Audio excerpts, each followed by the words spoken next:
ಇನ್ನು ಬೈಕ್ ಸಮೇತ ಹಳ್ಳದ ನೀರಿನಲ್ಲಿ ಕೊಚ್ಚಿ ಹೋದಂತಹ ವ್ಯಕ್ತಿ ಬೆಳಗಾವಿ ತಾಲೂಕಿನ ತಾರಿಹಾಳ ಗ್ರಾಮದಲ್ಲಾಗಿರುವಂತಹ ಘಟನೆ ಇದು. ಉತ್ತರ ಕರ್ನಾಟಕ ಭಾಗದಲ್ಲಿ ಮಳೆ ಆಗ್ತಿದೆ ಈಗ. ಬೆಳಗಾವಿ ತಾಲೂಕಿನ ತಾರಿಹಾಳ ಗ್ರಾಮದಲ್ಲಾಗಿರುವಂತಹ ಘಟನೆ. 50 ವರ್ಷದ ಸುರೇಶ್ ಗುಂಡನ್ನವರ್ ಇವರು ನಾಪತ್ತೆ ಆಗಿದ್ದಾರೆ. ಪಂಚಾಯಿತಿ ಕೆಲಸ ಮುಗಿಸಿ ಮನೆಗೆ ಹೋಗ್ತಿದ್ದಾಗ ಈ ಘಟನೆ ಆಗಿದೆ. ರಾತ್ರಿ ಮನೆಗೆ ತೆರಳುತ್ತಿದ್ದಾಗ ಕೊಚ್ಚಿ ಹೋದಂತಹ ಸುರೇಶ್ ಬೈಕ್ ಸಮೇತ ನೀವೀಗ ಫೋಟೋದಲ್ಲಿ ನೋಡ್ತಿರುವಂತಹ ವ್ಯಕ್ತಿ ಸುರೇಶ್ ಗುಂಡನ್ನವರ ಇವರು ನಾಪತ್ತೆ ಆಗಿದ್ದಾರೆ. ಸುರೇಶ್ಗೆ ಈಗ ಶೋಧ ನಡೀತಾ ಇದೆ. ಹಿರೇಬಾಗೇವಾಡಿ ಪೊಲೀಸ್ ಠಾಣಾ ವ್ಯಾಪ್ತಿಯಲ್ಲಿ ನಡೆದಿರುವಂತಹ ಘಟನೆ. 50 ವರ್ಷದ ಸುರೇಶ್ ನೀರಿನಲ್ಲಿ ಕೊಚ್ಚಿ ಹೋಗಿದ್ದಾರೆ. ಇವಾಗ ದೃಶ್ಯದಲ್ಲಿ ನೋಡ್ತಾ ಇದ್ರೆ ಹೇಗೆ ಬೆಳಗಾವಿ ಭಾಗದಲ್ಲಿ ಮಳೆ, ಈ ಮಹಾರಾಷ್ಟ್ರ ಕಡೆ ಆ ಪಶ್ಚಿಮ ಘಟ್ಟಗಳಲ್ಲಿ ಹೆಚ್ಚಿನ ಮಳೆ ಆದರೆ ಬೆಳಗಾವಿಯಾದ್ಯಂತ ಚಿಕ್ಕೋಡಿಯಲ್ಲಿ ನಾವೆಲ್ಲ ಈ ಪ್ರವಾಹ ಪರಿಸ್ಥಿತಿಯನ್ನು ನೋಡ್ತಾ ಇರ್ತೀವಿ. ಇಲ್ಲಿ ಇಂಥ ತೊರೆಯೊಂದರಲ್ಲಿ ಬೈಕ್ ಸಮೇತ ಸುರೇಶ್ ಕೊಚ್ಚಿ ಹೋಗಿದ್ದಾರೆ. ನೀವು ನೋಡ್ತಾ ಇದ್ರೆ ರಸ್ತೆ ಪಕ್ಕದಲ್ಲಿ ಹೆಚ್ಚಿನ ಒಂದು ಸೇಫ್ಟಿ ಇಲ್ಲ. ಏನಾದರೂ ರಾತ್ರಿ ಸ್ವಲ್ಪ ನಿಮಗೆ ಎದುರುಗಡೆ ಕಾಣಿಸ್ಲಿಲ್ಲ, ಸ್ವಲ್ಪ ವೇಗವಾಗಿ ಬಂದರೆ ಸೀದಾ ಹೋಗಿ ಆ ನದಿಗೆ ಬೀಳುವಂಥ ಅಥವಾ ಹಳ್ಳಕ್ಕೆ ಬೀಳುವಂಥ ಚಾನ್ಸಸ್ ಇದೆ.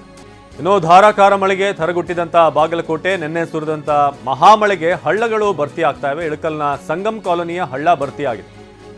ಹಳ್ಳ ತುಂಬಿ ರಸ್ತೆ ಮೇಲೆ ಹರಿತಿರುವಂಥ ನೀರು, ಹರಿಯೋ ನೀರಲ್ಲೇ ಶಾಲೆಗೆ ಹೊರಟಂಥ ವಿದ್ಯಾರ್ಥಿಗಳು. ಹಳ್ಳ ತುಂಬಿ ರಸ್ತೆ ಮೇಲೆ ಹರಿತಿರುವಂಥ ನೀರು,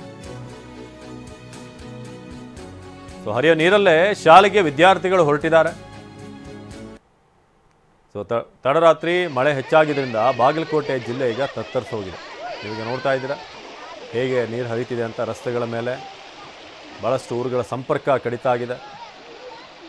ತಡರಾತ್ರಿ ಸುರಿದಿರುವಂಥ ಮಳೆಗೆ ಇಳಕಲ್ನ ಹಿರೇಹಳ್ಳ ಇದು, ಆ ನೀರನ್ನೇ ದಾಟ್ಕೊಂಡು ಈಗ ಮಕ್ಕಳು ಊರಿನವರೆಲ್ಲ ಓಡಾಡ್ತಾ ಇದ್ದಾರೆ. ಮಹಾನ್ ಶ್ರೀಗಳ ಗದ್ದುಗೆಗೆ ಹೋಗಲು ಕೂಡ ಒದ್ದಾಟ. ಶ್ರಾವಣ ಹಿನ್ನೆಲೆ ಗದ್ದುಗೆಗೆ ಭೇಟಿ ನೀಡ್ತಿರುವಂಥ ಭಕ್ತರು. ಇನ್ನೊಂದು ಕಡೆ ಮಹಾಮಳೆಗೆ ಹಳ್ಳಗಳು ಭರ್ತಿಯಾಗಿ ಇಳಕಲ್ನ ಸಂಗಮ್ ಕಾಲೋನಿ ಹಳ್ಳ ಭರ್ತಿಯಾಗಿದೆ. ಹರಿಯೋ ನೀರಲ್ಲೇ ಈಗ ವಿದ್ಯಾರ್ಥಿಗಳು ನಡ್ಕೊಂಡು ಹೋಗ್ತಿದ್ದಾರೆ.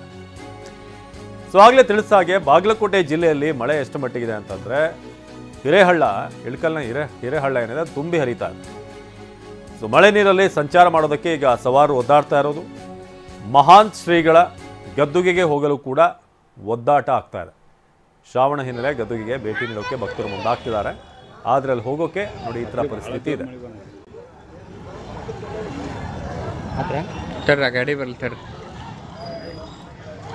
ಬಾಗಲಕೋಟೆಯ ದೃಶ್ಯಗಳಿವು. ಮಹಾನ್ ಶ್ರೀಗಳ ಗದ್ದುಗೆ ಭೇಟಿಗೆ ಹೋದಂಥ ಭಕ್ತರನ್ನ ನೀವೀಗ ನೋಡ್ತಾ ಇದ್ದೀರ ದೃಶ್ಯದಲ್ಲಿ. ರಸ್ತೆಯಲ್ಲೆಲ್ಲ ಸೇತುವೆ, ಈ ರಸ್ತೆ ಮೇಲೆಲ್ಲ ನೀರು ತುಂಬಿರೋದ್ರಿಂದ ಓಡಾಡೋದು ಕಷ್ಟ ಆಗಿದೆ ಈಗ.